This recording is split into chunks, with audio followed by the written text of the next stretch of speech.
Hello, everybody. Welcome to the Love the Process podcast. My name is Tom Paterson. I'm here with Akii, Caio Santos, and this is a podcast about our basketball journey, what we're doing in the basketball world, and how we can impact youth basketball specifically. So we're going to go through this and try and be as mindful and purposeful as possible. We're going to have some fun. Hopefully, you guys have some fun watching and listening too. So right off the bat, what kind of needs to be done so everyone can understand why this is different, is who's involved, and kind of get a bio. I know Akii doesn't love doing this stuff, so we're going to kind of pry some of this stuff out of him so he can, no one loves to brag or talk about their accolades. But once this is done, hopefully we won't have to go through it again, but it's important to kind of set the tone of the expertise and the level of basketball knowledge that's in the room. And I have little of it, but as a sponge, I get to absorb some. So Akii, tell the folks a little bit about your background and what you've done. Yeah, so I've been doing training since 2014. Played in college, small school, NAI school, which I think is actually really important because I was not a high-profile player. I took the route that most kids are going to have to take. Started off, played freshman basketball as a freshman. I was like 5'3". Played JV, got moved up to varsity as a sophomore. Didn't average a ton of points, averaged like 10 points per game as a senior. Snuck my way into college somehow, some way. Got my offers after my senior year was already completed. And so I think that's important from a youth perspective just because a lot of the other things that I'm going to say that I've been a part of, they don't follow that same mold. And so I have experience, one from being a player and two from being a trainer. So I've kind of been fortunate enough to go through all different levels and different journeys in this basketball world. But from a training perspective, started training when I was in college. Had 2 hip surgeries, which ended my career. And when I was recovering from my hip surgery, I was trying to still play, and I was like, all right, I'm gonna be an NAI All-American at Ave Maria University, and I was watching a ton of film, and I was like, you know what, I'm just gonna start training, stay involved with the games. That way, when I come back, I can train myself, and I'm gonna be nice. And so I asked all my teammates to train. Everybody said no, except for one person, Matt Chadden. Thank you for saying yes. And he got a lot better. And so that summertime. Tried and started my own training company, Process Basketball. Charged like $5 an hour. Nobody really wanted to train with me. But one of my best friends, Travis Shapiro, moved down from New York, stayed with me, lived in my room, slept on my floor when we started this off. And he was the talker. I'm not really a huge talker unless I'm really, really passionate about it, but I don't like going to talk to people. He went up and talked to an NBA player named Courtney Lee and was like, hey, you should let us work you out. Again, we're in college. I'm still technically a college player at this point. And he was like, yeah, you need to let us work you out. And Courtney Lee, for whatever reason, decided to say yes. Was he in the Hornets at the time? I don't even know. I think he was. Yeah. I think he was in the Hornets. I don't even remember, honestly. It was so long ago. But he said yes for whatever reason. We worked him out. And he paid us for the workout. He shouted us out on social media. And I was like, wow.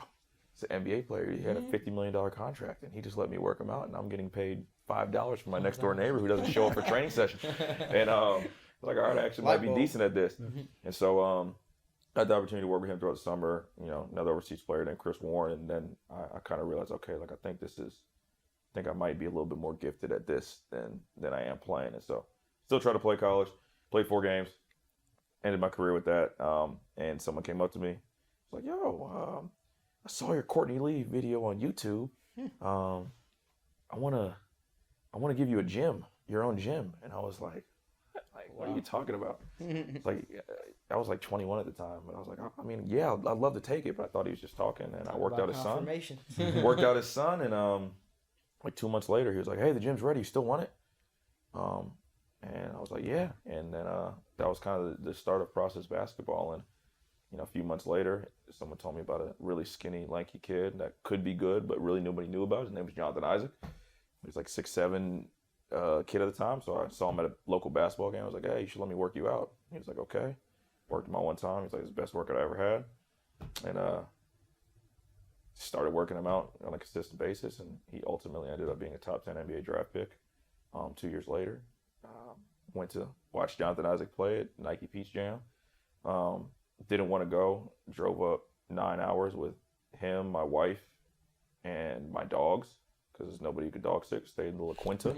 Never forget it. Stayed in La Quinta and watched them play. And there was another lanky, tall kid. And I was like, man, out of all the kids that I saw, I wrote down everything that he did the entire Peach Jam. But I was too scared to go talk to him because I found out his dad was on the coaching staff of now the Florida Rebels at the time, each one teach one. And I was like, man, I have no facial hair. No one's going to want to listen to me. Listen to this young kid. So I just wrote down every note, like could have done a Kobe jab, balance sucked, has no finishing moves, gets off the ground quick. And every single time he touched the ball, I wrote a note. So I had like everything for like 4 games. And Jonathan did a move, Kyrie step, did a move and dunked on somebody. And I went crazy.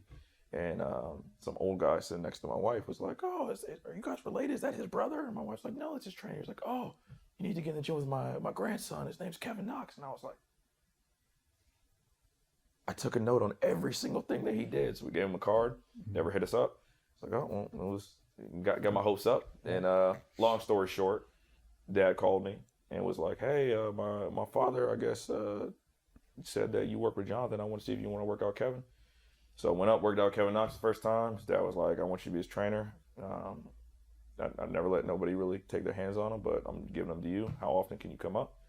So started with Kevin Knox. Ultimately, he ended up being a top 10 NBA draft pick 2 years later, 3 years later. And, so been really, really fortunate to help those 2 guys or the guys that, kind of from a basketball worldly standpoint, I guess made me on the map. Whatever, as a trainer, from working with them from they were 15, 16 years old to, Jonathan still current, Kevin through his rookie year, but been fortunate to work with a lot of other guys as and well. Those guys were back to back, right? Those guys were back to back. 2 top 10 NBA draft picks. 2017, Jonathan went number 6. 2018, Kevin went number 9. Wow. I think at the time, I know Jonathan wasn't ranked. Pretty sure Kevin wasn't ranked either. And so I've worked with, I think, like 5 top 10 picks overall. Obviously developed those, played a strong part in being in the gym every day with those guys from a development standpoint. Probably a dozen NBA players overall. I don't know, like 6, 7 McDonald's All-Americans, ton of Jordan Brand All-Americans. Number 1 player in the country multiple times. It's been cool being, in that, I don't want to say circle, but in that level of developing guys, but then also, working with probably 5, 6, 7,000 youths that aren't at that level, but, still helping. Learning to dribble. So learning not to double dribble. Right. Yeah, you get all the way up. You get the whole spectrum, which I think is cool and helps me a lot because I learn a lot from training kids that, never played. And obviously I learn a lot from being around guys at a high level and going to, Kentucky practices or watching Duke practice and seeing those things as well. So it's been cool kind of having a melting pot of different levels. I think, a lot of people who will be watching this are going to be somewhere in that journey, right? And it's comforting to know that you've seen it from, the inception, and then figuring out where's the purpose at, where's the growth at, and then ultimately see it through their version of success, wherever that be. And there's a lot of different success between making it to the NBA, having your college paid for, being the best on your team, whatever your version of success looks like. I think you've seen so many of that go through, and then through working with Jonathan Isaac and his heart and his mission, Judah Nation. Yeah. Right. Yeah. So talk about Judah Nation just a little bit. Yeah. So 2020, talked with Jonathan a little bit, and to be honest, like I'd always I've hated AAU basketball, but at this time of my life, it was kind of like a pressure thing of like, man, like Akii, I work with Kevin, I work with Jonathan, work with CJ Walker, who's a top 25 player. I work with another player who's a top 10 player in the country. I'm like, man, I wish I could like have my hand in coaching these dudes a little bit more. Right. Because when you're with somebody every single day, but you don't control their playing time. At some point, they start to like at some level tune you out. Like I'm watching film with Kevin, and I'm like, dude, you should freaking average 50 and 20. And he's like, well, I'm averaging 30 and 10. And he's Florida Dairy Farmer Player of the Year. So, like, in his mind, he's doing great. In my mind, I'm like, bro, I'd sit you if you freaking ever let this 5'7" dude ever get a shot off on you. Right. So I'm like, I want to get into coaching. So I had an opportunity to coach for a EYBL team that I will name unnamed. And my wife was like, no. And I'm like, what do you mean? Like, she was like, no, like it's because she knows. Yeah, shout out to him for making me be patient. Good job. Because my whole thought process is like I could change from the inside out. Because at this point, I'd grown in my walk of faith, and I'm around it enough where I know all the shady, dirty stuff that is going on. And I'm like, well, I can change from the inside. She's like, no, I'm not letting you be a part of that stuff. And so I hit up Coach Jones from FSU and I asked him his opinion, and he was like, just know what you're getting into. And I prayed about it, and I really wanted to take it, and I heard no. And so I texted the director back. I was like, hey, I can't do it. Don't think it's the right time. Not supposed to. Shortly after, Jonathan hits me up and is like, hey, I want to, start a travel program. I was going to use somebody else, but don't really trust them. And I obviously trusted you, and I know what you're about. You tried to get me to Bible studies back when I ignored you. So I know we're on the same wavelength, the same page. Just dropping those seeds. Yeah, I know you're about the same things and growing in Christ, but obviously you care about the kids. And so let's do this basketball thing, Judah Nation. And so started that program 2020. Perfect time with COVID year. And, so Caio and I actually, we knew each other very, very briefly from high school, played like probably one tournament together. But, he was getting into training. And that time I had social media, and he hit me up on social. And I don't even know how the conversation stopped. Maybe you remember a little bit more. It was more, honestly, I didn't even hit you up for the basketball, to be real with you. Like, I saw the success you were having, and it was cool. But, like, you used to post little scriptures and stuff like that on your story. And I was interested. I was like, man, this guy's, he's doing it at the basketball level. He's posting these scriptures.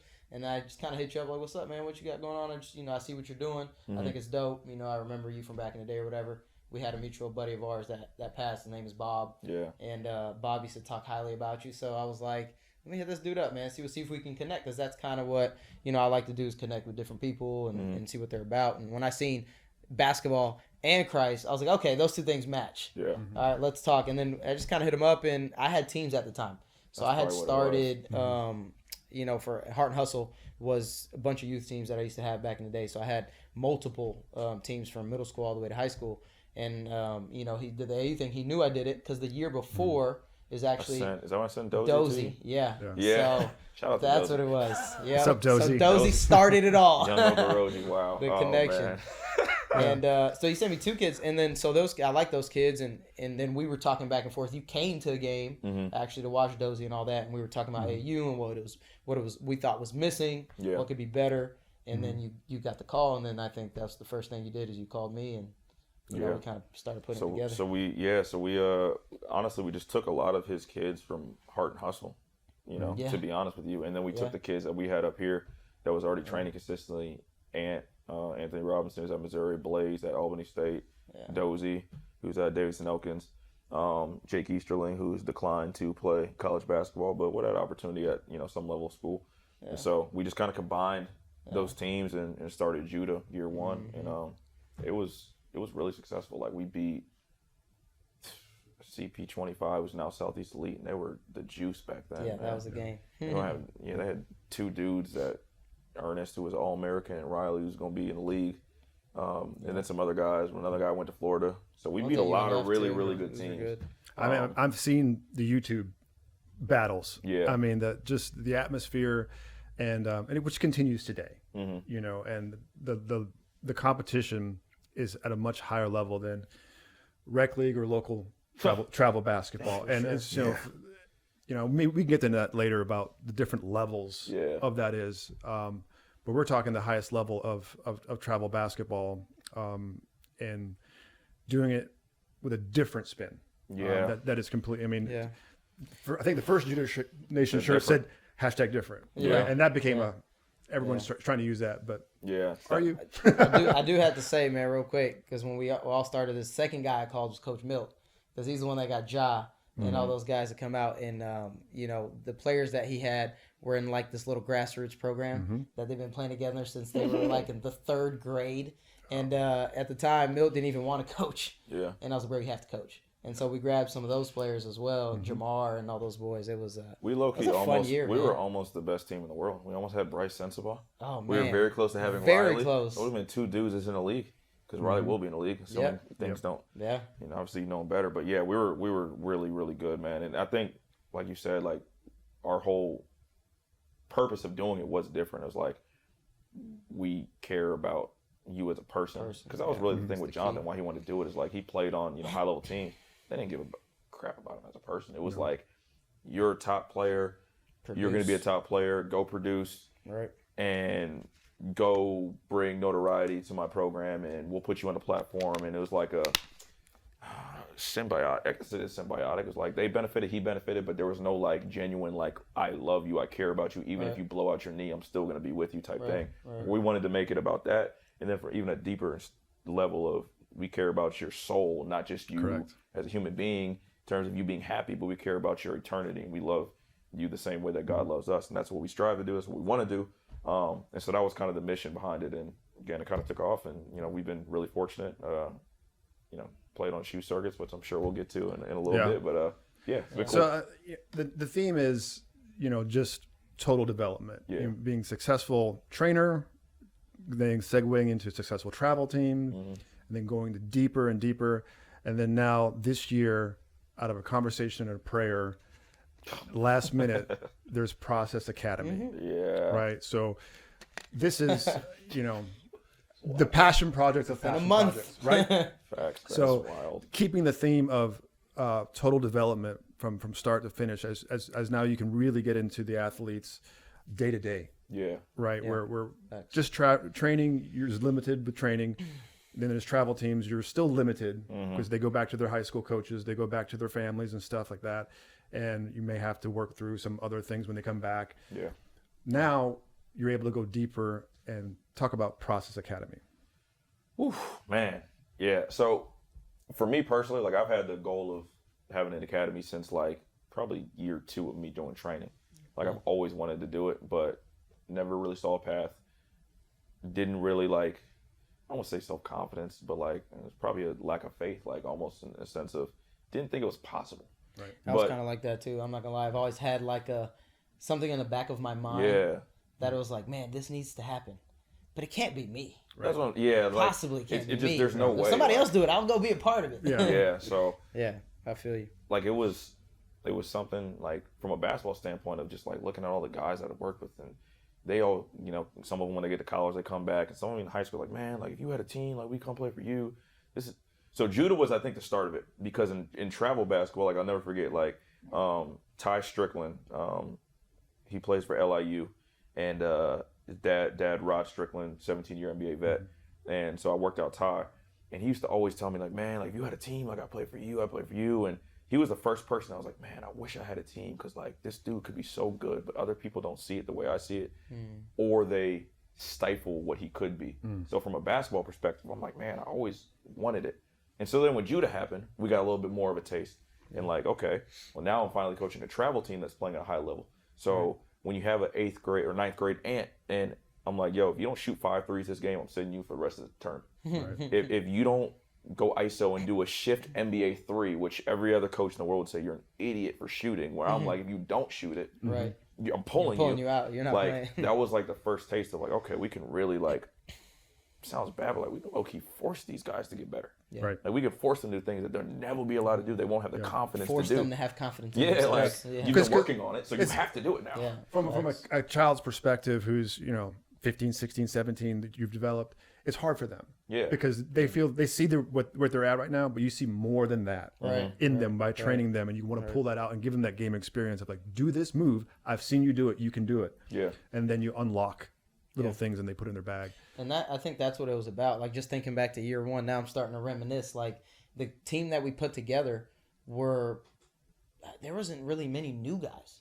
It was kids that we've been working with. Everyone that was on that team, we had a hand with. There was no random kids of like, hey, we're pulling you from because you're highly regarded and you want to play for us. So it was like, if you're not in the gym with us, with myself, you or Milk, At or some Chris point. or Chris Gray, don't come. Yeah, right. We have Wait, nothing for so you. you mean actual grassroots? Yeah, like, Yeah. It's like, wait, how it's supposed to be done? Yeah, My bad. facts.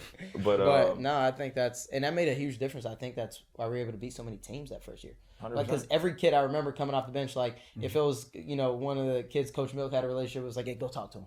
Yeah. It was one that I had to, you go talk to him. Hey, Key, you go talk to him. And then when it's like they got tired of us, we all flipped. And then we started talking to your kids. So I think that really, like, they really understood, like, man, these guys really care about us. Yeah. All of them. Even the ones that aren't my trainer per se. You know what I mean? Care about me the same. So that it was cool.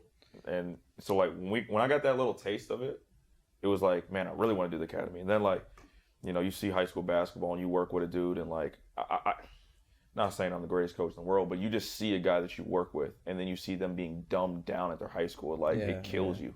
Whether it's like, politics or coach doesn't really know stuff. Like coach has a certain system that they have to play in, whether it fits the personnel or not, and it's just like what they're used to. He has a rule he doesn't start a freshman. Yeah, just like, or a rule like things that like what are we doing? Like Right. Are You're we good real? enough, Like you're what good are we enough. here for? And so Right. seeing that, and again I've seen that for 10 years, but it was like over a prayer thing. I'm gonna be honest with you. I think I called Caio the first time. It was in Judah season, and we were recruiting Christian Anderson very hard. So we were talking a lot more because he was the one that found Christian Anderson initially. And people don't know this, man. We ain't done it this year, and I'm never doing it again, God willing. But we used to be on like 3 to 4 hour calls Conference like every single day for Judah, every day. Like it's freaking most unhealthy thing in the world. I can't even imagine what other people doing. But wow. I called him because I was trying to get a gym space up here, and I was like, yo, like, hey, you talked about like getting a gym and stuff. Like, come up here. It was kind of a joke when I initially called him, and somehow a joke turned into something real. And I told him an idea, and he told me an idea, and like I think we're very, very different with how we go about stuff, but we kind of are similar, I think, from a crazy standpoint. Yeah. And like our visions. From a vision standpoint. When we tell other people, they think we're psycho. And so I kind of was like, man, I want to have an academy like a European style, like, kids from young age and they stay with us and all this type of stuff. And then he starts talking about it. And then we're like, yeah, maybe in the future. And then we actually started talking about him coming up here. And we're like, man, we just got to pray about it. And I was thinking like, all right, we're going to do it when he, prayed about coming up here, which I'll let him talk about. But like, we'll probably do it in the future. And it turned into like, no, start it like this year. Like now. And it was like, what? School starts in a month. We have 0 players. We have 0 school. This is he doesn't even live up here. This is impossible. I don't even know where I'm staying. This doesn't make sense. Like, how are we going to make this happen? But we took a step of obedience and just was like, all right, well, God said do it. We're gonna do it. And yeah. I remember sitting in my room and just being like, all right, this year, God, which is not a year, it's in a month. Yeah. Like, all right, how are we gonna get enough players? You know what I mean? Like, and just thinking about that, like, okay, who are we recruiting? What are the right fits? For the program. Like, I didn't know how it was gonna happen. I'm gonna be honest, and everyone that we thought we were gonna get didn't come. We were like, oh, wait, at one point we were like, oh, we're gonna get this. Oh, we're gonna be nice. Yeah, we're thinking Year one's gonna be. We're gonna have all these dudes that already have stuff, and no one came. Yeah. That we actually thought was gonna come, and then people we didn't think were gonna be able to come Came. So it made no logical sense, which again shows that it's a God thing. You can't figure stuff out on logic. Facts. There's always a little bit of, if you build it, they will come. Right. And that is a huge leap of faith. Yeah. To kind of put yourself out there and hope and pray that it works out. But you put your faith and trust in God. Boy, that works out a lot more than it doesn't. And absolutely. So what a testimony of how to start it. Akii, do you think on a scale of 1 to 10, if you had to rate this as like rating your child between 1 to 10, how? Because even the lessons learned are really important. But how has the season gone from 1 to 10? 10 being exceeded your wildest dreams, 1 a total failure. I'll say this from a fulfillment standpoint, in terms of like compared to Judah, compared to training, compared to being in the draft room or draft and riding the bus with all the dudes, like all the crazy things I've experienced. I know this is what I'm supposed to be doing. Like, so I would say a 10. Now, has it been? It's been a 10, but it's been very unsmooth 10. If that makes any sense. Yeah. Like it's been a 10, rough 10. It's been Jaggy. it's been like jagged edge. It's been like a very like I was about to say nappy haired, scruffy beard. I ain't got an edge in a minute. Like it's been challenging. There's been a lot of adversity with the 10, but it's what we're supposed to be doing. Feel the same way. And within that, like I've still wanted to quit, like a lot. Just to be honest, like he knows this. Like, bro, what am I doing here? I'm about to move to Mexico. I'm moving to freaking Mexico. I'm done. I'm gonna start an academy there and freaking eat tacos and I don't even know what I'm saying now, but like it's been discipling. And so you everything that I thought training was gonna be, and I thought judo was gonna be, this has been the totality of it that I thought. And not saying it wasn't, but like youth pastoring was going to be, like this has been all of that wrapped into one. Right. And so it's been amazing just because, like you said, it's the totality of everything. It's development on the court. It's development off the court. It's walking through hard stuff with them off the court. It's challenging them off the court. Absolutely. It's them not responding to challenges off the court. So then you bench them on the court. Right. It's having the freedom to do all of that. And because I'm your high school coach and now your travel coach, I don't want to hear what you have to say to mom and dad. It's just been so much deeper than just like... It's real. You know, you can truly speak into their life. You can truly hold them accountable. And you're with them so much more than... Because that's what I was going to say. With training in AAU... But in comparison to the amount of development that you're able to do with these kids. It's 9 days. Right. You know, and it's like, you say it's a rough 10 on the scale. And between the three of us, there's what... we're fathers of 10 kids, right? So I had to think about that's a lot of kids. Yeah, that's about right.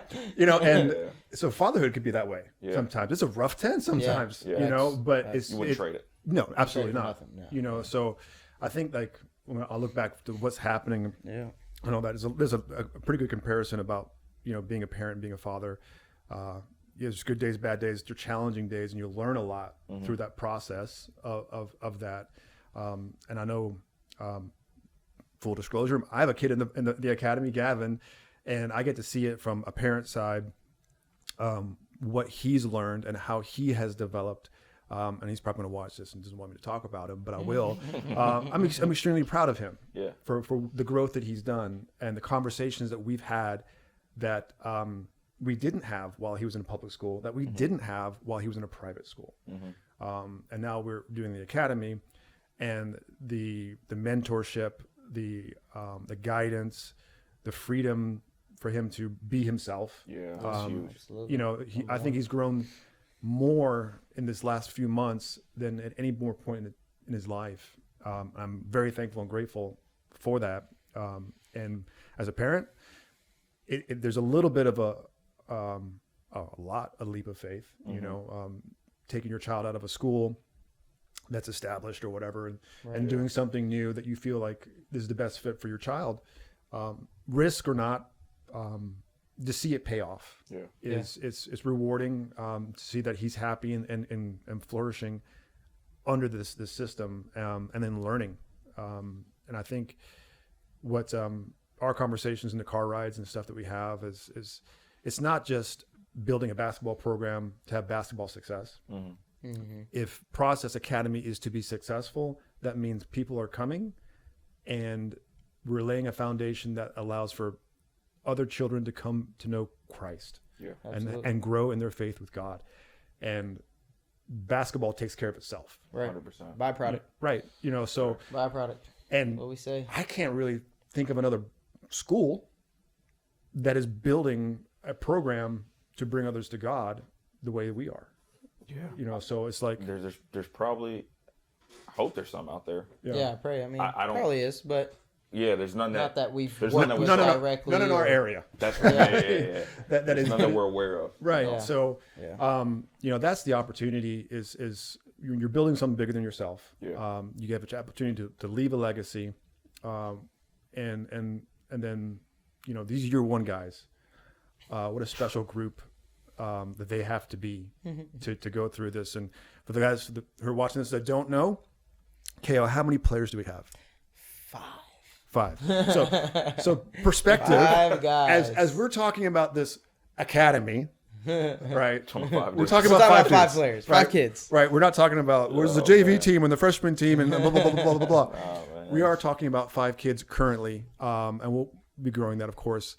But what they've had to go through, and you would think, okay, we have 5 kids, we're a brand new academy. Let's just take it easy. Right? Well, Let's take it easy on them and see how they respond. Caio, what's this? Well, you are pretty much the schedule master. What went into putting this schedule together? First of all, talk about our record. I'm about to throw you under the bus. What Yeah. you tried to do when I was like, no, bro. This listen. is crazy. Yeah. You Y'all can have say no, it. Y'all have Just no idea. tell the truth. Yeah. Talk about the record and why the schedule was put together and What are we sitting at now? 15 and 4, but Yep. the 2 versus Academy Central Florida National Exhibition. So it would be 6. So 15 and 4. 15 and 4 Yep. exhibition game against a very, very high level post grad. So, I mean, for me, it was like, man, it's so late. To be honest with you, when it came to scheduling, it's like, I got good relationships with schools in Orlando's, and I don't really know anyone here in Tallahassee at all. Yeah. A little bit in Jacksonville, stuff like that. Schools that we've played against because I've coached, in the past at the high school level. And so I'm hitting those guys up, and I'm not getting great responses. It's like, hey, our schedule's full. We can't come to you. We don't have the budget, whatever it might be. And so I looked at Akii, and I was like, Akii, we're going to be playing a whole lot of 20-year-olds. We're going to have to play post-grads. And majority of our schedule at one point was post-grads. Then we started getting some high schools, and some of those programs that had post-grad as well opened up a high school game for us, and thank you to them to give us a good schedule. But I mean, we're playing nothing but academies, post grads, and high level teams. We've had one regular high school team. One. The whole year. Here In Tallahassee. Shout out to CLA. Thank you guys. Appreciate thank you y'all CLA giving us a for game. helping us get a game on the schedule Only one. and with competition And that we didn't have to travel for. Yeah, really, and that's man, the thing that too. was Like, it's a turnaround. Like he was gonna say, I'm just gonna throw myself into this. Like, I was like, we got to get games. I want these kids to play. One of our things was like, hey, you're gonna play a lot of games. You're gonna play more games than you do, at your traditional high schools. And I was like, all right. I hit these post grads up, and they're like, okay, we'll play Saturday at 6. And then Sunday at 11 a.m. And I was like, all right, put it on schedule. So All we're of playing our- these back-to-backs. all of our 4 losses have been on a late night game and a Early morning 10 start. a.m. type, 10 a.m., 8 a.m. early morning start game. All 4 of the I losses. think that might have to, we got 5 guys. I don't know. Maybe Yeah. a little bit. Get back to the Airbnb at 11 p.m. and play at 8. Yeah, I mean, because you play the one team on the night before, and then you turn around and you play a different team. Yeah, it's different like you team. play the same team back to back. right, So we'll play right. a So- post-grad And we don't know league who's. I mean, sometimes we'll play, the better team in the morning. Right. In the morning game, And they're fresh. Yeah, And our 5 guys with no breaks, no timeouts, no subs They're dead. in the morning. Yeah. But if Still you look, compete, though. very They do. competitive. They There were have close competed. games, and we took them down to the wire. So, and talking to other parents and other people, they make a big deal about the 5 people playing because it's completely different, and that's not something you see very often. Right. But behind closed doors, that has never been the excuse. No, never. to be honest, when you say it, I remember, but I don't even think about the fact that we only have 5 guys. It's like I thought about it more in the beginning of the season because I'm like, yo, what if somebody gets hurt? Right. But What if then somebody I was quits? like, well, yo, God said we're gonna to do it. We're doing it in faith. Amen. I'm just gonna have faith that no one's gonna get hurt and we're gonna be okay. And God willing, no one's getting hurt. Fortunately, And yeah. we have 2 games left in the season, and we've had a healthy season. Yeah. And we've had dudes leave, and then we've been with 4, and then God dropped someone else that has been wanting to come to the academy. For whatever reason, couldn't, and And then right all of a in sudden, time they right when could. somebody leaves, he comes in. So it's like it's been a lot of things that just you can't. You can't script it. Yeah, it's just it's definitely got God's hand in it. It's not possible without God. 100%. Looking No. at it, like I'm thinking back to one of the kids, Marcus, and the conversation with getting him up here. I was helping Marcus get into another school in Orlando because I'm like, there's no way you're gonna move to Tallahassee. Yeah. You know what I mean? Like, so I'm gonna help you out, get you into this school over here, and that was the process. And something had happened where there was a little bit of an issue with him getting into the school I was helping him get into in Orlando, and I was praying about it. I was like, man, we don't have no players. I was like, okay, let me pray about this kid, and it was like, yeah, call Marcus. And I think I might have called you first. You did. And then you're like, if you heard it in prayer, you got to do it. So I was like, all right, I'm praying about it again. I prayed about it again.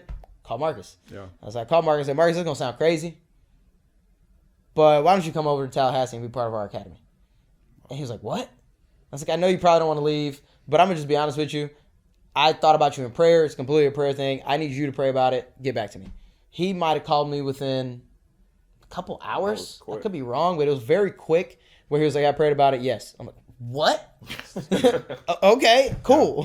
Yeah. And Marcus is a great. I mean, all the kids are special, and we'll talk about them. But Marcus, he's a glue guy. He makes the offense go. He makes the defense go. I mean, he's just a special person. You know that. Every player on Process Academy has such an individual stamp that makes it, special. Yeah. And it's been a joy to see these kids grow in that and experience themselves. And you can see the growth. You can see it in the stats. You can see it, how they carry themselves, their confidence. And it's just, the players themselves have been, we've talked a lot about, you guys as individuals and the history, but what they're doing today on the court it's unreal. Yeah. We got a good group. We got a special group because not a lot of kids would, one, be willing to do something that's so unique and different, and then two, would continue to show up day after day with the adversity that we've had to go through. Right. It's hard, right? We're not talking PE class. and open gym, right? I mean, these kids they'll show up at 6 a.m., right? And they're going through practice, they're going through lifts, they're doing Bible devotions, they're going to school, going back, doing shooting, doing dribbling, another team practice. And everything. Let's not forget the sand pits. The sand pits. I mean, just just got to be. Put it all out there. Everyone's got to know. What is asked for them to be able to be at this elite level and play teams and beat 20-year-olds. Not everyone's really cut out for it. Is what I'm trying to say. Right. It takes special people to do it, and to not quit, and to understand that you'll be better once you get through it. You're going to be building a program that brings others to Christ. So, the eyes is on the prize, but man, I look at what these kids are doing on their schedule, what they have to eat, and their nutrition, the sleep requirements, the recovery requirements, the attention that is placed for them to get through a whole season healthy, right, and have energy and confidence all the way through. Yeah, and they're playing. Sometimes we're playing 40-minute games. Like I would say.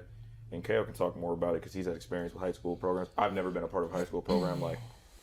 That's one of the main reasons why we did it, because we felt this is missing. Kids want to go play at the next level. They want to play at college. Everybody wants to make it to the league. This is everywhere. I mean, Tallahassee, to be honest with you, is probably, I'm just keeping it 100. It's worse than other places. You've seen that now. You thought it was crazy at first. The difference between here and Orlando in terms of where players are and the understanding. They just don't know. What I mean? It's because it's smaller here. You know what I mean? The market is very small. And there's smaller markets even. You talk about Jasper a little bit, like where MJ's from. Yeah. But the Orlando markets, you play against more talent. You see it more often. Mm-hmm. I feel like here, you don't see it as often in the city. You know what I mean? Yeah. And it's something that, with every kid that I've talked to, I've tried to hey guys, it's different. It's not this small pond. It's a big lake out there, and outside of the lake, there's an ocean. Yeah. You know what I mean? And there's players everywhere. There's other countries too that you're trying to. So if you look at and compare to your peers and people around you, you're missing the mark by a long shot. Yeah. You know what I mean? Because there's so much more. I don't think high schoolers know what it takes. I'm just take it a step further and this is obviously not everybody. There's a lot of coaches that know a lot more than me from a coaching standpoint. Yeah. But I think the average high school coach don't know what it takes either. Or they don't have the time to invest, which is a very real thing. Or they don't care. So I feel like it's one of the three things. Yeah. You don't know, you don't care, or you just don't have the time, which is understandable because there's a lot of things going on. And so, when we got these guys, we're listen, this is what we do full time. This is what we do as a profession. Obviously, basketball is a byproduct. I could care less about basketball if it's in comparison to your soul. I don't care 100% at all. But God says to work at everything as if we're working for the Lord. Mm-hmm. So I'm going to do this with excellence. And because this is the craft that and the skill set that God's given me and the vessel that he's given me, we're going to do it to the best of our ability. And so we're going to challenge the mess out of you every single day. And if you can't deal with, not literally, but getting punched in the face from a workout, from your legs not being there, from getting challenged every single time you tell a white lie, every single time you make a face that we don't like and we're going to make you run or do bear crawls, and it seem extra or OD, like, then you're not going to last. And here's the thing, like, no one, I don't think, came in prepared for it, but they had an open mind at some level, and they had a longing for it, what we were trying to give, and so they've been able to stay. But if you don't have the desire to get better, and everyone says it, like, oh, you want to get better, you want to develop? Yeah, coach, I want to develop. Like, that's the fakest statement I've ever heard besides... Yeah, whatever. It's like, here's what it takes after you say it. Yeah. It's like coach says it all the time. Like, I'll say this. Kids will come to you and say, we'll say, hey, what do you want to do with basketball? What's everybody's answer? I want to go to the NBA. I want to go to the NBA. Yeah. Do you? Yeah. They don't. That's a question you really got to ask yourself. They don't know what it takes to get there. Because 99% of kids that I've trained, that I've worked with, right, it's been that same thing. It's like, okay, you got to do 1, 2, 3, 4, and 5. And these things got to be checked every single time. And they're like, oh, I got to do all that? Well, you said you want to go to the league. Reality is, and I'm going to be full disclosure. And that's the minimum that you know of right now. Right. Yeah. And most of the time, to be honest, like, you're 5'3", you can't jump, you're slow. Do everything right, you're still probably not making it. Yeah. You're still not going to make it. Yeah. So when you ask me that, though, my mind goes to, okay, this kid has no chance at what he's saying he wants to do. How can I help him get the closest? Right. So we're gonna work. You know what I mean? So it really depends on what you want. You got to peel off the Band-Aid. Yeah. And you got to hit him with the hard truth first and say, okay, but now here's how we get to work. Right. A lot of these kids aren't expecting to play a game, and then when something emotional happens, there's a timeout, and then all of a sudden we're in the parking lot running during the middle of a game. Last game. We were playing a post-grad. Yeah, we had some bickering. Right. And, I was between like, each other. What? And it was like, you know what? This is unacceptable, because we're talking a lot about the basketball stuff, but from a character standpoint, again, that's our number one thing. Right. It's about being imitators of Jesus Christ. And so when our character's bad, like, I don't care about anything else. Like, we have to, unfortunately, talking sometimes doesn't get through to them as much. Right. So it's like, okay, we're going to put you in a position of physical pain or emotional, I don't want to say pain, but like you have to go through something to snap out of it and to wake you up from, this is not acceptable. All about you. This is unacceptable. You're not the center of the universe. Yeah. Jesus, others, yourself, joy. We actually mean it. We're going to stand by, and so we're going to do little things to remind you. So we're in the middle of the game, and close game. We had some bickering. I think we're down by 10. We're down by 10, trying to make a push. Timeout in the parking lot. Referees are looking at the scorer's table going, are they coming back? Yeah, I told them, I was like, hey, if we don't make it back in time, give us a tech. Referee came up to me and was like, hey, they're not back. I was like, give us a tech. Yeah. They're just kind of looking at me like, we're crazy. What? Yeah. Like, I mean, this is number one. Like, character first, we can't. We did it at CLA too when we took Marcus out, and the ref's like this, and he said, you can't play a 4. I was like, yes, we can. Discipline over freaking wins. Give us a tech. He's coming out the game. I don't care what you say. It's funny because that ref after was like, you're right. I like that. It is what it is. But here's the thing. Won both games. Yeah. I asked him 70 times after the game. Am I doing too much? Yeah. Am I doing too much? Am I crazy? Like, I felt like it needed to be done. I don't think we would have won the game. And then I asked Amber, I was like, did we go on a run after? She's like, yeah, we went on a run and we took the lead after. Because like, it wakes us up of like, yo, what we're doing. Because usually the issues that we have, and I have this issue, I think every human being has this issue, and I think God is the only one that can get us out of this issue, is we look so much at ourselves, and we get such in our own, woe is me, everything's against me, it's his fault. Yeah. Instead of looking internally and be like, okay, I have the choice to choose how I'm going to react. And so that's, I think, our biggest thing. Like, we always talk about having joy. Like, and joy stands for Jesus, others, yourself. Yourself has to be at the end of that totem pole. Because if you try and honor God with everything that you do, and then you care about others more than yourself, you're going to be taken care of. Yeah. Especially on a basketball court. Like, and that's our job, too. Like, as coaches, right? You look at it like as mentors or whatever you want to call us. Like, we have to be able, when you flip the Y and the J, we got to remind you of that. Yeah. You know what I mean? When you flip the O and the Y, we got to remind you of that because it happens. Yosh sounds like trash. Right. It sounds terrible. Joy sounds so much better. Yeah. And it is. Yeah. It's like with Coach, like, we hold ourselves to the same standard. And that's the thing that, I think the kids are starting to understand more and more as they get to know us. Like, we'll call each other out on stuff. Like, that's what I need. Mm-hmm. Like, I don't want to be around someone that just affirms all the bad things that I'm doing and all the mistakes that I'm making. You know what I mean? Like, I need people around me that are going to help me grow. And that's what we're trying to show them. Like, hey, guys, it feels good to have those people who are always just praising you and aren't calling you out on things. Yeah. But those people are making you worse. It feels good to eat a ton of cake until you're bloated and overweight right after. So, like... making you sluggish. What'd you say about the Taco What edited that out? It's true. Like, gosh. Yeah, boy, Taco Bell. No, it feels good. It's a good idea at the time.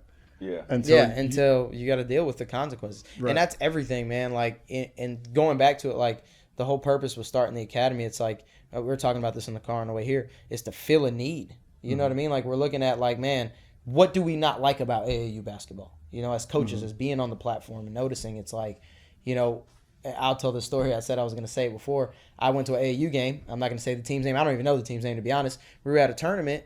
And, kids they're going to step out of line. They're going to react, different things like that. Kid did something. Coach tried to, call him out on it. And the kid took his jersey off, balled up his fists. And it's like, okay, what do you do now, coach? So the player's trying to fight the coach. And that same kid starts the game. The same game. What are we teaching him about life? And the teammates that watch that. Right. And what are the teammates now feeling like, man, okay, well, I can do the same. Right. Yeah. And then so now it's like an illusion of, if I'm a pretty good basketball player, I can do whatever I want. Mm-hmm. And then you see the issues that happen, with pros at the highest level, that get in trouble or whatever happens in cases like that. And it's like, where does that fly in America, in any corporate setting, like that doesn't. So anywhere in life. Basketball is the one, and that's like from a culture standpoint. Like basketball culture is, let's be honest, it's freaking garbage. It is. Like people act like it's good and it's trash, man. It's just use and abuse. You're above the law. You can do whatever you want. But the second you can't put the ball in the goal. Nobody cares about you. Yeah. It's all fake. And then we got so many dudes like we bring up stories of guys that we knew growing up. That's like, and there's nothing wrong with working at the car wash. There's nothing wrong with some of the things that guys are doing. Like, there's nothing wrong with it at all. Like, if that's what you're supposed to be doing, you're supposed to be doing it. Yep. But there is something wrong with that's not what you're supposed to be doing, and you end up doing something that's not what God has created you for, that's not utilizing the talents that he gave you because you had a character issue. But nobody cared about your character issue because you were good at basketball. You're good. And you weren't even really that good. Right. If we're talking local here right now and not using examples, we're talking about these dudes aren't even good. Yeah. They're just better than the other duck. Better than the most. That was me. I shouldn't have said that. That's me, though. I'm sorry, Sean Talk. But no, like, you're better than the other person that's not good. But because it's like, if I'm a basketball player and I go to a local high school and I play varsity as a sophomore, in theory, I didn't play varsity as a sophomore. As growing up, I did not play varsity as a sophomore. So it's easy to look at someone else and be like, oh, I'm better than them. Oh, what are you going to tell me? Right. But in reality, you have to look at not who you're competing against, but you need to look at the totality of the picture. Mm-hmm. You're not that good. I can't say I'm the greatest Christian ever. I'm the best person ever because I look at someone else that's maybe living a very sloppy life or isn't even a professing Christian at all and be like, well, look at me. Why are you pointing? Who am I comparing? At me? Why pointing at I don't know. But like, who am I comparing myself to? Am I comparing myself to Jesus, or am I comparing myself to someone that I know that I'm better? So the standard is low. I think in like high school basketball, to be honest with you, and AAU basketball, and training culture, and basketball culture overall. Mm-hmm. But people run away from the truth until it's too late. Yeah. And people don't realize that they're running away from it until it's too late. We tell them, I've told parents this exact time. He's experienced this. People come around their senior year. He's got dudes calling him last week, 2 weeks ago, that are in college right now talking about it. Right. That are playing at a high level and can't last at a school. Mm-hmm. I went to this dude and, they were good at basketball-wise, but they didn't really develop him as a person. And now they don't have any of this type of stuff that's going to actually allow them to last when they get to the next level, when it gets hard, because they can't fight through adversity, because their character sucks. And so they're calling him. And they're not working with him for multiple years. Yeah. It's like they're doing it, and you can try and warn people, but it takes a special person to listen off of other people's experiences rather than your own. Right. Give me like 3 things that a high school player can do to be successful. We're at the tail end of the high school season, right? As we're doing this right now, districts and state championships are start coming up. But give me 3 things that a high school player that's going into the summer can do to start their journey to be successful. Leave your school and come to the academy. And but it's hilarious, but it's a real thing.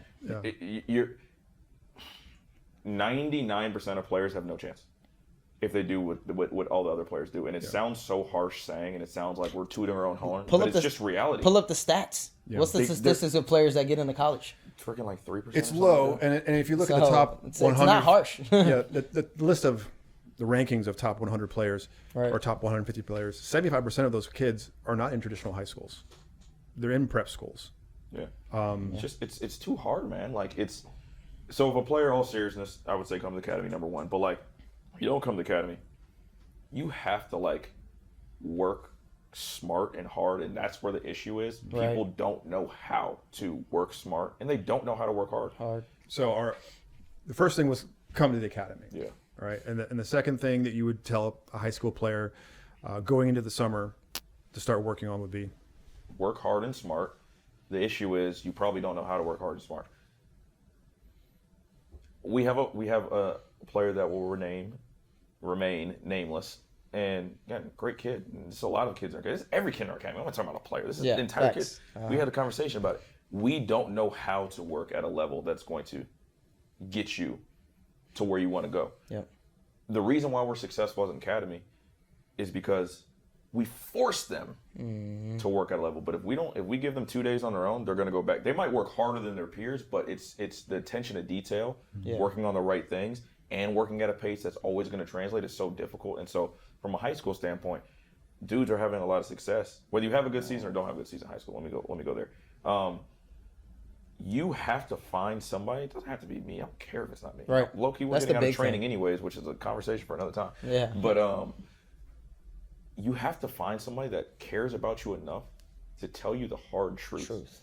Like I said, an analogy, John the Baptist goes and says, repent and gets on the Pharisees. Jesus gets on the Pharisees, you brood of vipers, and goes off and they take it personal.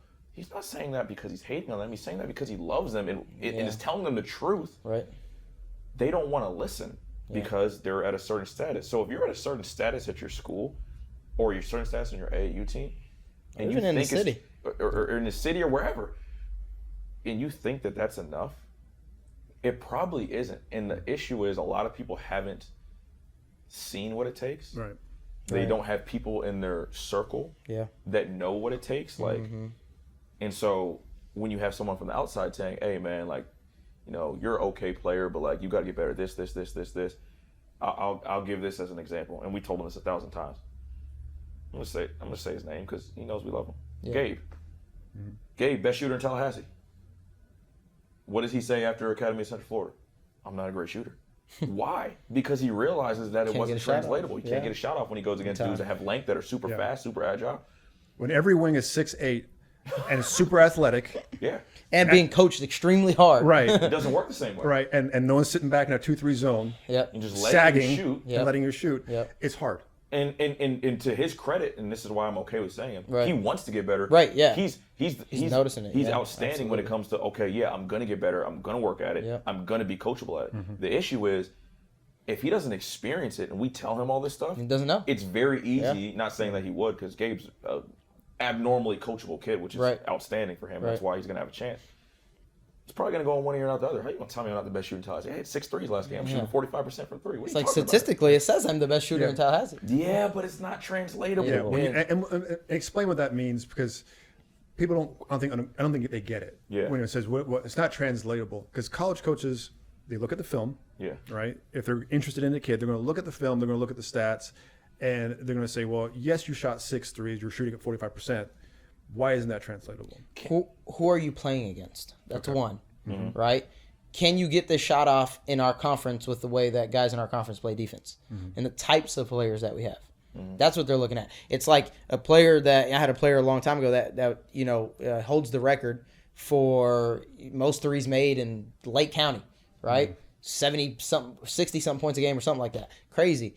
But those buckets aren't translated because of the talent you're playing against, right? So they're looking at it like, how are you scoring? How are you getting your shots off, right? Are you doing a layup over a 5'6" dude that can't jump?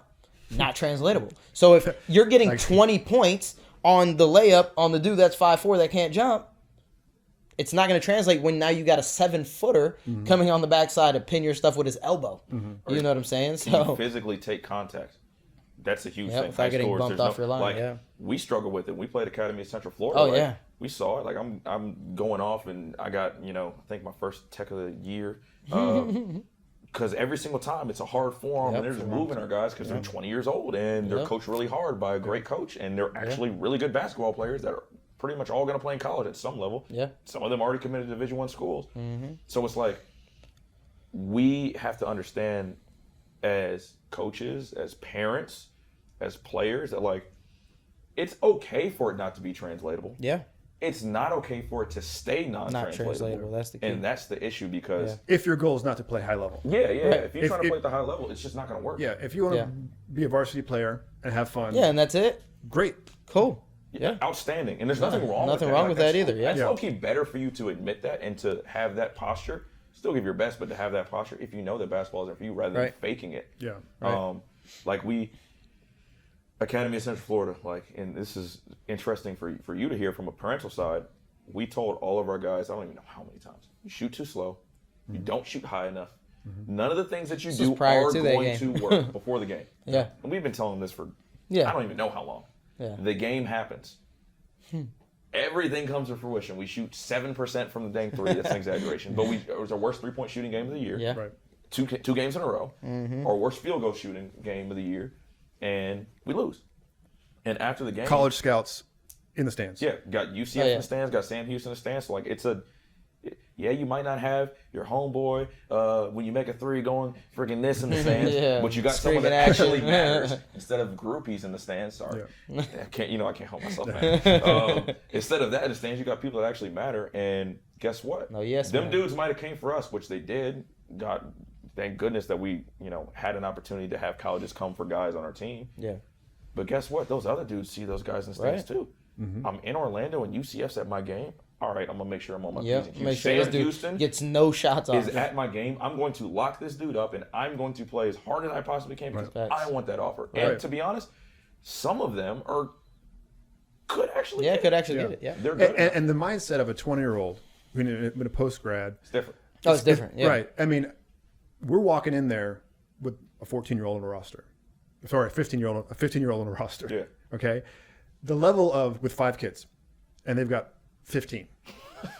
Right. Grown men, 15. They're coming at us. Yeah. You have to understand how they would feel. It's disrespectful. It is. Yeah, I'm going to destroy them. And we're beating them by 100 They're points. coming Facts. as hard as they can.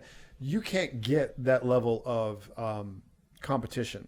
If you're not playing for a Montverde, an IMG, a Wasatch, a Sunrise Christian, an Oak Hill, there's other schools obviously that maybe aren't a prolific Academy of Central Florida. Yeah. If you're not playing for a team that is similar to those, you just don't. The Rock, you don't know. Right. And this is my first year coaching, so I want to make it very clear. I do not know everything. I've been around it a lot. I've worked with highlight players, a lot of high-ranked, high-level players that have gone on to be successful. I would have not been ready for this at all. If I was in high school, I'd be horrible. No, but for sure.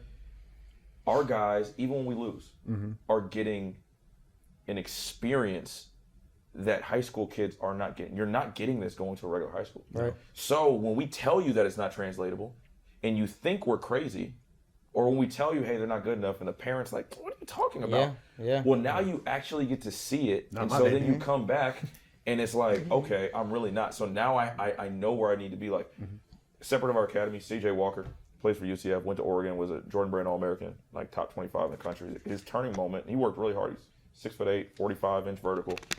Super talented. Dude worked hard, like, good kid, man. Talking with him when we were working out back in the day, he told me his wake-up call was when he played Montverde Academy as a junior. He was at I believe he was at OCP as a junior. Or maybe he's a sophomore. I don't know. But he played Montverde. He was ranked. He already had offers. Scored 0 points. And he said that was the wake-up call to realize, because he already had the offers. He already had the social media following. He's doing all the windmills in games. He has all that stuff. Yeah. That was the moment he realized, I'm not as good as I think I am. No. I have to wake up at 5 a.m. every day, even though I'm already ranked, to go put in work in the gym, and I have a 45-inch vertical. I have to do those things. I'll pause you right there. That's what makes players. The response. Yeah. To that. But having experience in the first place, that's what makes you or breaks you. Yeah.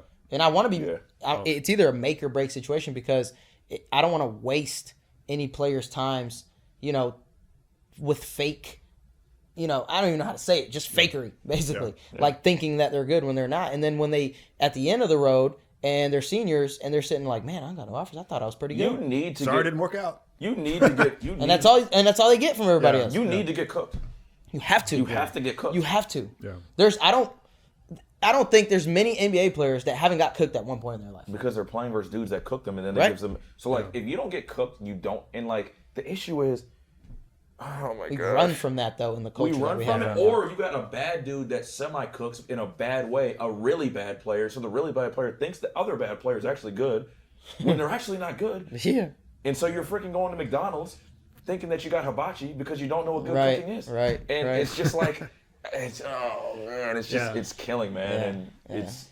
So I mean that's one of the strengths of the academy and scheduling these teams. On the schedule. And the schedule's gonna get harder. I got to make this point. This is the most important point. We tried to play Montverde. Yeah, national team. Yeah, we almost got him. It was very close. We would have got him beating Academy kids. We would have gone in the game with the intention of winning. To win, we would have got him beaten by 1,000. Yeah, facts. We wanted to play. Yeah, I don't care. Because we're not running for. It doesn't matter. Like the biggest thing it hurts me so much, because I've been part of programs like this. I've been part of high school programs that the goal was state championship. That's it. Yeah. That can't be the goal. No. That also has to be a byproduct. Yeah. And I'm sorry if I'm talking a little bit louder now, because I'm very passionate about this. It's not about the freaking plastic ring or metal or whatever the heck it is. Yeah. It means nothing. Yeah. If I'm not helping these players grow, one, as people, obviously the most important in Christ, and even as a basketball player. It means nothing for eternity, and it means nothing when you're 40 and you're like, oh, I want a state championship. I want a state and championship. Nobody cares. And then you got to go find the ring in the garage that you haven't looked at in 20 years. And that's the thing. A lot of time goes into that, because now you got the strength to schedule, right? Mm-hmm. So you got to schedule strategically so that you're winning games. There's no strategy to our schedule. No. It doesn't can you matter. Play? We'll come to you. Yeah. Who's the best team? Are you willing to play us with 5 players? Yeah. We'll go. Yeah. We try to play Sunrise Christian. Yeah. And IBC. We try to play 2 IBC teams. Yeah. Like, there's no fear in it, because if we lose, you get better. We get better. If we win, we get better. If we have an emotional breakdown, we learn about it and we get better. So in some way, level, shape, or form, as a team, we're going to get better. And guess what? I'm going to get better, and he's going to get better. And we're going to talk about it, about what we didn't do right from a leadership standpoint, from a imitating Jesus standpoint. So we're going to grow in our faith. We're going to get better. Yeah. And that's what it should be about. But unfortunately, I got to have a good record. My coaching career has to be above 500. No. I don't care. We don't care about any of that. No. Now, granted, we have a good record this year. Cool, great. Glory be to God. Mm-hmm. That's not what we came in this thing for. I don't care about being a decorated coach. I don't care about being one of the best coaches in the city. It doesn't matter. Right. There's no point if I'm not helping each individual by holding them accountable, by telling them the truth, to get them to a place where they can see themselves as like, man, okay, I got a long way to go, but with this knowledge, I may have a little chance. We had the news person come. Did the story, Allison Posey. She came a few weeks ago. Later, because someone didn't do their job in practice, we started that game with 4 players. Yep, that same game. Yep. Same night. So it's just like, I think coaches are afraid of it. And to be honest, the way certain school systems work, you can't hold players accountable, which is another issue I think that really sucks. So I think it's hard to when your hands are tied. Some coaches, when you're a coach and as a player that's paying $30,000 a year, to go to a private school, and father, mom is a huge booster and all that. Some of that stuff comes into play. Mm-hmm. Why I have to start this kid, or versus and that's trash. It's a hard situation. Bad for everyone. The coach can't enjoy that. Most for the kid, right? It's horrible. And the kid's not getting better. And he's getting lied to. Yeah, because mom and dad have money. So Yeah. it's Favoritism. not. It can't happen. Yeah. You're not gonna play. I don't care. Yeah. It doesn't matter if you pull out. we don't have boosters right now, and if we did, if you do want to be our booster, we'll gladly accept you Yes. if you like this mission. But It won't affect we playing time. will not. We'll give your kid no favoritism. Probably gonna be harder on him, to be honest Yeah. with you.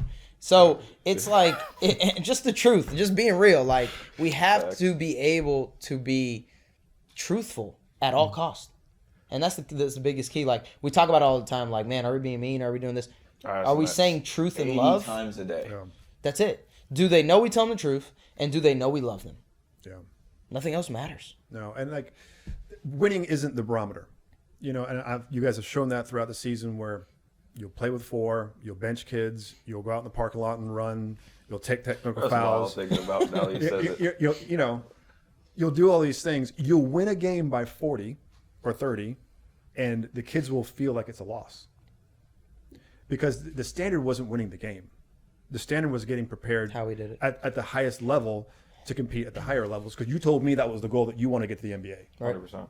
Right. And I can't get you there to the NBA if Yeah. you just want to beat a team by 2-3 points. Right. If we win a game by 30 and we didn't respect the opponent, we bickered, we didn't play for each other, and most importantly, play for God. Had bad body language. Had bad body language. I don't care about the win. It was a loss. Yeah. It was a win because we got to address those issues in basketball. To me, I always Yep. say builds character. Basketball, in my opinion, Reveals it. reveals character, doesn't build Facts. character. So it just shows basketball is the mirror to show us who we really are.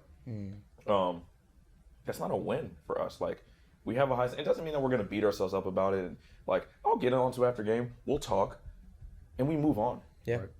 Like, it's not. Yeah. It's not an idol where you win the game or you lose the game and don't talk to anybody. The car ride better be silent. We're not feeding Right. anybody. It's not that. No, I don't care about that. Like, it's not about the win or loss. It's about the process in which we did it. Did we hold ourselves to the standard? And did we exemplify what joy is? Yeah. Really I mean, that if simple. if we we're did, we're okay. if we're playing an extremely formidable opponent, right? That's quote unquote better than us because basketball's a game that it can go either way. Played a lot of opponents that are better than us. Right, 100%. But we look at it like even if we lose that game, if it's a battle and you're playing with joy, Jesus, others, yourself, we're not going to chew you out after the game. Yeah. Yeah. Now, if we win and you played selfish and all you cared about was We're yourself, gonna chew you out. We might go to the same it ain't the talk don't last about 2.5 hours. Yeah. You know what I mean? Because it's not what we're doing, it's how we're doing it. And it's the same thing. Why? Why does that matter? You asked the question earlier, right? College coaches. Why is it not translatable? Because it's how you're doing it. So it's the same concept. Like the vision is we get kids, they get better, they go to college one day, right? That college coach comes back and is like, man, I don't have to worry about this kid going to the transfer portal. Right. I don't have to worry about, breaking this kid out of all his bad habits. Because that's what happens when you go to college. Right. You're going to face it at some point. And maybe it doesn't happen in college, but it happens in the pros for different levels of talent. That's what people don't understand. We talk about it all the time. You look at a dude, I'm not going to lie to you. There's dudes that are out here that are very, very talented that can get away with having bad character, can get away with 100%. not being held accountable, can get away with these things. But at some point, they're going to get caught up. Whether it's not making an all-star, whether it's not. Well, they're 4 and remaining in the 5-star league. players, and then they go their freshman year and they don't play. Right. They're Right. redshirted. It happens at all levels. Yeah. It always Every level. catches up to you. Unless you're one of the top 10 players in the world. It's going to catch up to you at some Yeah. point where now you're not on a roster, or now you're not making the money you should have, Yeah. whatever it may be. And my thing is like, I want you to leave here like, we talk about it.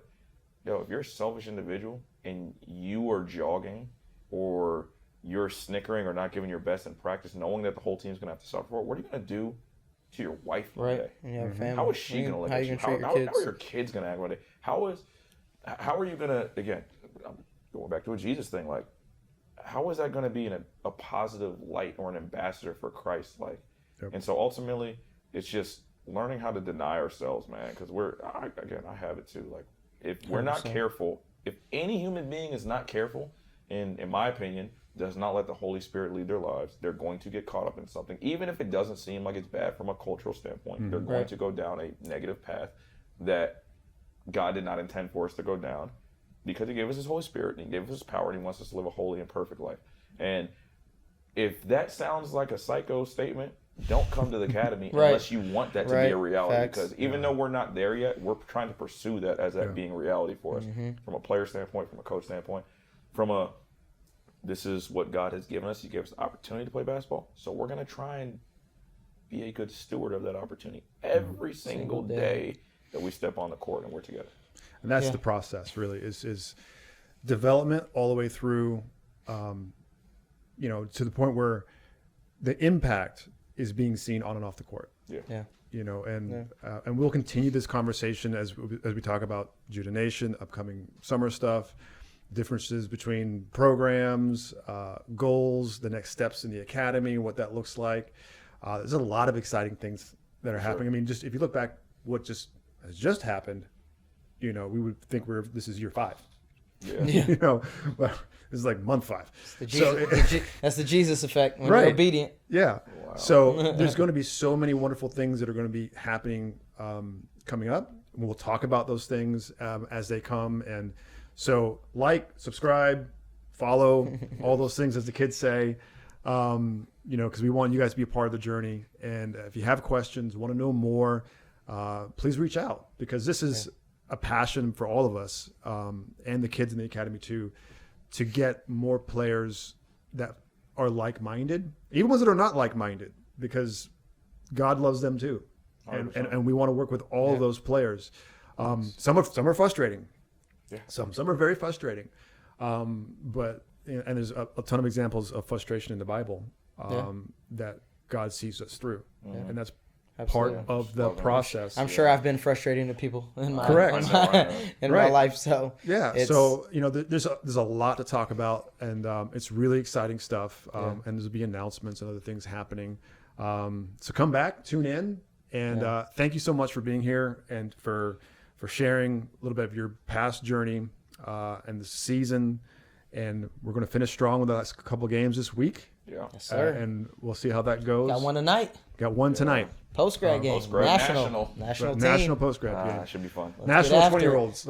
It's unbelievable, but it's exciting to see what God is doing with the program, through you guys, through the kids, the parents that support and have given in faith their children to be a part of it. Yeah. It's a huge blessing. Absolutely. So with that, we'll end it, and we'll see you guys next time.